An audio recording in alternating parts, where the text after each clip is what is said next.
అడిగి ప్రతిపక్ష నాయకుడు ఎవరి పేరు సూచిస్తే వారినే పిఏసీ చైర్మన్గా ఎన్నుకుంటా వస్తా ఉన్నారు దశాబ్దాలుగా. మీరు ఏ కేసీఆర్ గారికి గౌరవం ఇస్తామో అని మాట మాట్లాడినారో శాసనసభలో, ఇదే శాసనసభలో ప్రతిపక్ష నాయకుడిని సంప్రదించకుండా, ప్రతిపక్ష నాయకుడు సూచించినటువంటి పేరును కాకుండా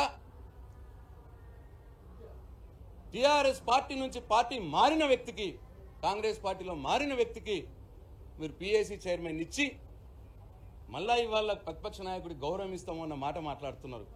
ఇది ప్రతిపక్ష నాయకుడికి ఇచ్చినట్టేనా గౌరవం? 50 సంవత్సరాలుగా వస్తున్నటువంటి సాంప్రదాయాలను తుంగలో తొక్కి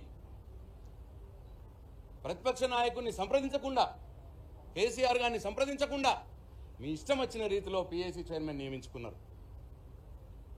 ఇదేనా ప్రతిపక్ష నాయకుడిని గౌరవించడమో అని నేను ఇప్పుడు అడుగుతా ఉన్నాను ముఖ్యమంత్రి గారిని. అట్లనే మార్చురీకి పంపిస్తామని అంటారు. ఇదేనా ప్రతిపక్ష నాయకుడిని గౌరవించే పద్ధతి? మాటలు కోటలు దాటుతాయి, కానీ చేతల్లో ఏమీ లేదు ఈ ముఖ్యమంత్రి గారిది. తెలంగాణ సమాజం ఆలోచించాలి, మేధావులు ఆలోచించాలి. ఇంత అసభ్యకరంగా, ఇంత జగుస్పాకరంగా ఏ ముఖ్యమంత్రి కూడా మాట్లాడాడు.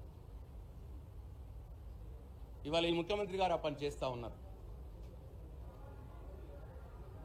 అబద్ధాలు ఆడాడట ముఖ్యమంత్రి గారు ఇవాళ అసెంబ్లీలో చెప్పినారు.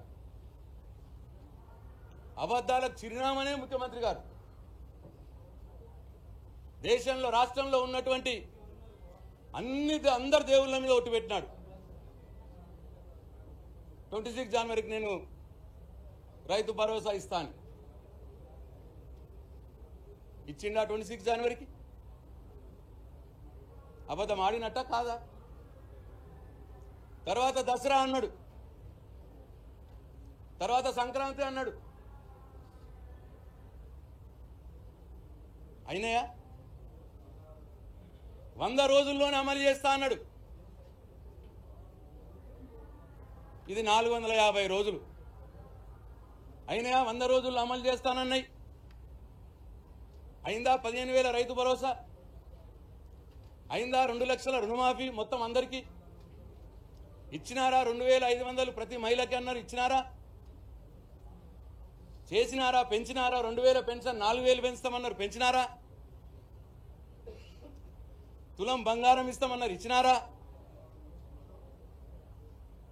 5 లక్షల విద్యార్థులకు భరోసా కార్డు అన్నారు, చేసినారా? చదువుకునే ఆడపిల్లలు స్కూటీలు ఇస్తామన్నారు, ఇచ్చినారా? ప్రతి పంటకు బోనస్ అన్నారు, చేసినారా? వరి ధాన్యానికి మొత్తం 500 బోనస్ అన్నారు, మాట మార్చి మళ్ళా ఇప్పుడు దొడ్డు వడ్లకు బంద్ చేసి సన్న వడ్లకు అన్నారు. మరి సన్న వడ్లకన్నా మొత్తం ఇచ్చినారా? దేన్ని నిలబెట్టుకున్నారు మీరు మాటని? అన్నీ అబద్ధాలే కదా. ఇంకా పైగా అసెంబ్లీలో సభను తప్పుదోవ పట్టించే విధంగా, ఈ రాష్ట్ర ప్రజల్ని తప్పుదోవ పట్టించే విధంగా అబద్ధాలు ఆడను నేను అంటాడు ముఖ్యమంత్రి గారు. ఇంతకంటే పెద్ద అబద్ధం ఇంకేమైనా ఉన్నదా?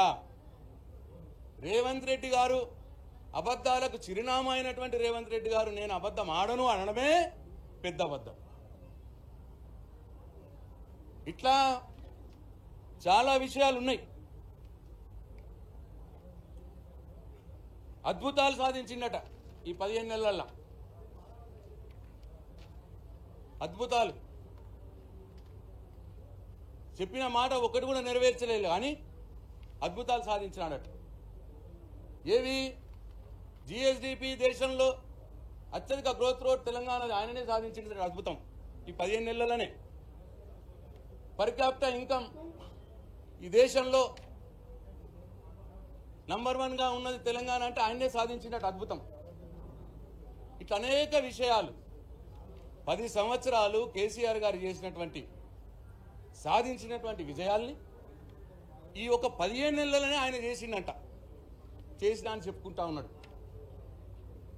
ఇది ఎట్లున్నదంటే కేసీఆర్ గారు ఒక మొక్కను, తెలంగాణ అనే మొక్కను నాటి దానికి నీళ్లు పోసి దానికి కంచె ఏర్పాటు చేసి దాన్ని సాది కాపాడి అది పెరిగి కాయలు కాసి ఆ కాయలు కూడా పండు మక్కిన తర్వాత ఇగో ఈయన నిన్న వచ్చి ఆ పండిన కాయను కోసి ఇగో నేనే ఈ కాయను పెంచిన ఈ కాయ వచ్చిందంటే నేనే కారణం అన్నమాట మాట్లాడుతున్నాను.